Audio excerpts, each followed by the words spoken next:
singil sa kuryente. Yan daw ang asahan ngayong buwan ng Enero ayon yan sa Manila Electric Company o Meralco.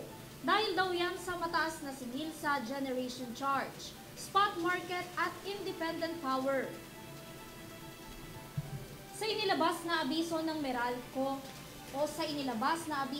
Meralco, 8 centavos per kilowatt hour ang dagdag singil ngayong buwan ng taong kasalukuyan.